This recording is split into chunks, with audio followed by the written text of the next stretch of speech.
এগৰাকী যুৱতীৰ যি এক জটিল ৰোগত আক্ৰান্ত হোৱাৰ পিছতো তেওঁ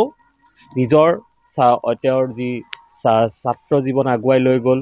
তেওঁ মানসিকভাৱে তেওঁ ইমানেই শক্তিশালী যে সেই ৰোগক তেওঁ চেলেঞ্জ হিচাপে লৈ তেওঁ আগুৱাই গৈছে। আৰু মোৰ সৈতে আছে আল্পনা হুকাই। আৰু আল্পনাৰ প্ৰায় 10-12 বছৰ ধৰি এটা বিশেষ ৰোগত আক্ৰান্ত হৈ আছে। তেওঁ যথেষ্ট কষ্টৰ মাজত তেওঁ নিজক কিন্তু আগুৱাই নিছে। এবাৰো তেওঁ পিছ হুকা নাই।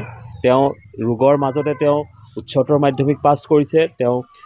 তেওঁ যি স্নাতক পৰ্যায়ত তেওঁ গুৱাহাটী ইউনিভাৰ্চিটিৰ প্ৰথম স্থান লাভ কৰিছে, প্ৰথম শ্ৰেণীৰ প্ৰথম স্থান লাভ কৰিছে।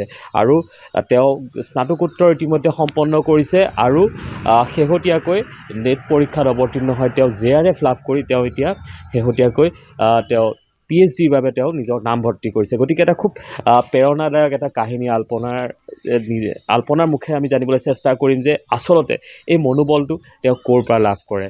নিজক আগুৱাই নিয়াৰ মনোবলটো এটা সাধাৰণতে আমাৰ সমাজত বহু লোকে নাজানে এনেধৰণৰ ৰোগ থাকে বুলি। কিন্তু কি হৈছিল আচলতে, কেনেধৰণে আৰম্ভ হৈছিলে আৰু আজিৰ এই গোটেই পৰিস্থিতিটো কি ধৰণে উপনীত হৈছে? এইটো আচলতে হঠাতে মোৰ আৰম্ভণি হৈছিলে। আগতে জ্বৰ হৈছিলে, কিন্তু ভাল হয়। কিন্তু মই যেতিয়া হাই ছেকেণ্ডেৰী ফাৰ্ষ্ট ইয়েৰত পঢ়িছিলোঁ তেতিয়া মানে এইটো মোৰ এদিন ৰাতিপুৱা উঠোতে মোৰ হাত ভৰিকেইটা দুৰ্বল হৈ গৈছে। আৰু লগে লগে দাদাই আহিছে। অহাৰ পিছত মানে চাইছে মই উঠিব নোৱাৰোঁ। আৰু লগে লগে মৰিগাঁও অসামৰিক চিকিৎসালয়ত লৈ গৈছিলে আৰু তেওঁলোকে গুৱাহাটীলৈ ৰেফাৰ কৰিছে। আৰু যোৱাৰ পিছতেই তাত দুদিনমান ট্ৰিটমেণ্ট কৰাৰ পিছত মোৰ ধৰাত পৰিছে যে মোৰ MS বুলি কয়, মাল্টিপল স্ক্লেৰ'চিছ। তো সেইটো বেমাৰ ধৰাত পৰিছে বুলি কৈছে। নিশ্চয় এইটো আমি জানিব পৰা মতে এই ৰোগটো যথেষ্ট এটা কষ্টকৰ হৈ পৰে যে হয়নে তেওঁৰ নিজৰ শৰীৰৰ অৱস্থা। কিন্তু তাৰ পিছতো এই ৰোগটোৰ চিকিৎসা সমানে চলি আছিলে।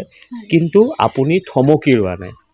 প্ৰতিবাৰে ৰোগৰ মাজত যুঁজি আপুনি কিন্তু নিজৰ নিজৰ অধ্যয়ন আগবঢ়াই লৈ গ'ল, নিজৰ ছাত্ৰ জীৱনটো আগুৱাই লৈ গ'ল। কি ধৰণে এইটো সম্ভৱ হ'ল? এই মানসিক শক্তিটো আচলতে ক'ৰ পৰা পালে? মই সেই কথাটো আচলতে জানিবলৈ। প্ৰথম 2 বছৰতে মই ভাগি পৰিছিলোঁ বাৰু। 2 বছৰ মোৰ গেপ পৰিছে। তাৰপিছতে মই চিন্তা কৰিলোঁ যে ভগৱানে দেখোন মোক লৈ নাযায়। তো লৈ নাযায় যেতিয়া মই দেখোন জীয়াই থাকিব লাগিব। আৰু জীয়াই থাকিলেতো নিজৰ এটা পৰিচয় লাগে। সেইখিনি সময়ত হয় মোৰ দাদা এষ্টাব্লিছ হৈছে, 2জন দাদাও এষ্টাব্লিছ হৈছে, মা দেউতাৰ এটা নাম আছে। তাৰপিছতে মই ভাবিলোঁ তেওঁলোকৰতো এটা নাম আছে।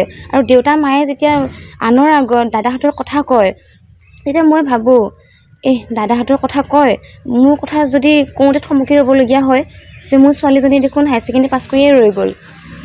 সেইবিলাক কথা ভাবিলোঁ যে মা দেউতাহঁতে মোৰ কথা ক'বলৈ অন্ততঃ থমকি ৰ'ব নালাগে। মোৰ কথা কওঁতেও যাতে মানে প্ৰাউডলি ক'ব পাৰে মোৰ ছোৱালীজনীও এনেকুৱা। নিশ্চয়। আৰু তাৰপিছত বিচনাতে বহু সময় থাকিব লগা হৈছে। কিন্তু তাৰ মাজতো স্নাতক পৰ্যায়ত প্ৰথম শ্ৰেণীৰ প্ৰথম স্থান লাভ কৰা গ'ল। কেনেধৰণে সম্ভৱ হ'ল এইটো?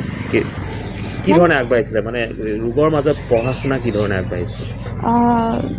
মানে সেইবিলাকেই আছিলে প্ৰেৰণা আছিলে। মোৰ মা দেউতা চবলে চাইছিলোঁ।